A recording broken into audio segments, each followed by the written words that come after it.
Hi everyone, I'm Jessica Lutz with the Vision Council's Marketing and Communications team, and I'm back today with Steve Cody, our Senior Director of Industry Research.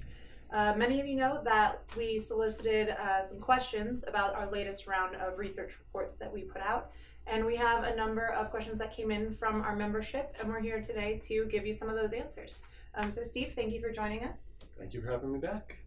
The first question we received is about children's eyewear, and specifically children under the age of 12 wearing refractive eyewear. Also, any information about the channels of purchase for children's eyewear?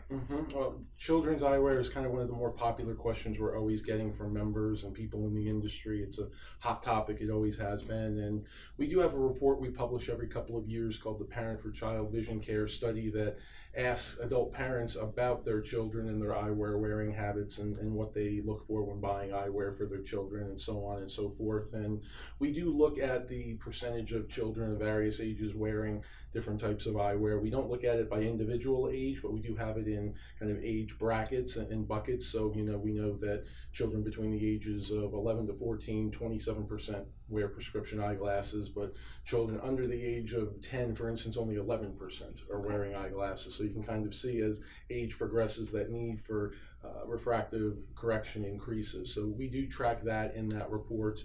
We also do look at some of the buying habits there in terms of where parents are going to buy eyewear for their children. And more likely than not, parents are less likely to go to an independent ECP to buy eyewear for their kids or a wholesale club like Costco, Sam's Club, so on and so forth. They're more likely to go to a conventional chain, a department store, a mass merchant, or increasingly online to the internet to buy eyewear for their children. So those are kind of the more popular channels for purchase relative to adult eyewear. Okay, great. Our second question is about online purchases. Specifically, the member would like to know e-commerce as a percentage of total optical retail and any changes in that over the last couple of years. Quite a few changes. That's the market that's growing fastest of all the major channels out there for eyewear in the US and really globally. During the year-ending period, June 2017, our most recent data available, about 5.7% of all revenues in the industry were sold online through an online internet retailer. That's almost $1.9 billion, and that's been growing by about 8 or 10% a year.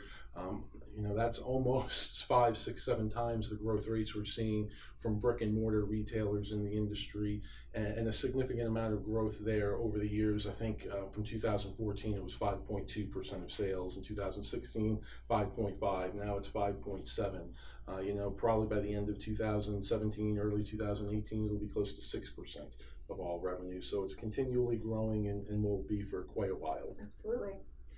So our third question, our member was looking for information on the prescription strengths.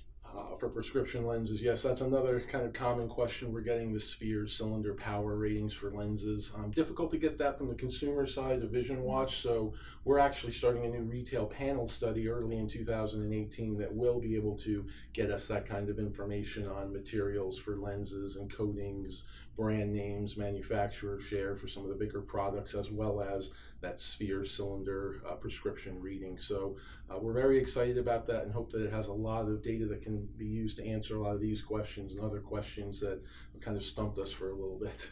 Absolutely. So our last question is actually a follow-up to that. They're looking for more information about what prescriptions are being fulfilled in-house versus supplied by a wholesale lab.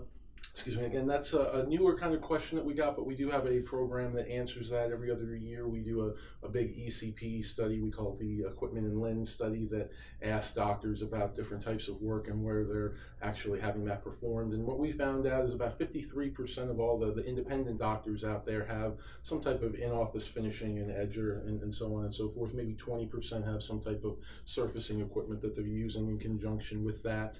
And those groups, the people that do have those finishing and surfacing operations, they're generally edging and finishing about 60% of their lenses in-house and then farming out the other 40% to a lab, usually the more difficult, complex jobs.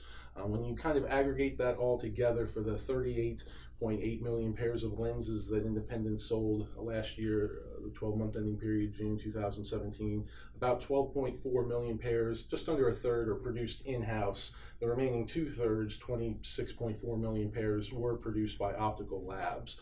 When you look at conventional chains, kind of the corporate retailers, that percentage that's conducted at a lab for lenses that are sold is actually a little higher. It's probably close to 75% at a processing facility or a lab based on their business models. Okay, great. So those are all the questions we have for you today. All of our research reports, as always, are available on our website at thevisioncouncil.org/research, or you can reach any member of our team or Steve and his research team at research@thevisioncouncil.org. And we look forward to talking with you soon. Absolutely.